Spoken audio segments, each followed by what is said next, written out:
में DP Kohli memorial lecture कार्यक्रम का आयोजन किया गया। कार्यक्रम का विषय साइबर अपराध की चुनौतियों में पुलिस और न्यायपालिका की भूमिका रहा। डिजिटल अरेस्ट पर सीजीआई सूर्यकांत ने चिंता जताते हुए कहा कि डिजिटल अरेस्ट सभी साइबर अपराधों में सबसे चिंताजनक है। पिछले एक साल में 28 लाख साइबर अपराध की शिकायतें दर्ज की गई। 2 साल में साइबर धोखाधड़ी में लगभग 44,000 करोड़ रुपए का नुकसान हुआ है। पिछले 3 वर्षों में डिजिटल गिरफ्तारियों की 24 लाख से ज्यादा शिकायतें दर्ज की गई हैं, जिनसे लोगों को 30,000 करोड़ रुपए का नुकसान हुआ है।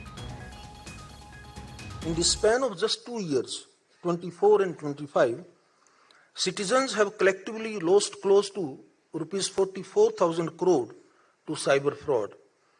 The scale of this threat becomes even more stark when we consider that since 2022, the Ministry of Home Affairs has recorded over 241,000 complaints relating specifically to so-called digital arrest. That scam alone involving losses of approximately rupees 30,000 crore. This is not merely a domestic concern. The Financial Action Task Force has observed that nearly 15% of the adult population globally has been exposed to or fallen victim to cyber. आज supreme court में सुनवाई के दौरान भी CGI Suryakant ने digital arrest पर चिंता जताई थी। मुख्य न्यायाधीश सूर्यकांत ने कहा कि साइबर अपराध देश के लिए एक बड़ा खतरा है और मिलकर लड़ना होगा। सीजीआई सूर्यकांत ने कहा कि साइबर ठगी का सबसे ज्यादा असर बुजुर्गों और रिटायर्ड लोगों पर पड़ता है। कई लोग अपनी जिंदगी भर की बचत गंवा देते हैं।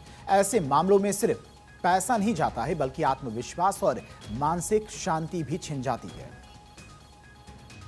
The result is not merely financial loss, it is a blistering sense of violation. Victims frequently speak of embarrassment, hesitation, and even repression. Many do not report the offense, fearing stigma or disbelief. In doing so, the crime achieves a second, more insidious effect. It completely isolates the victim. It is therefore imperative that we begin to understand cybercrime not merely as an economic offense, but as a crime against human dignity.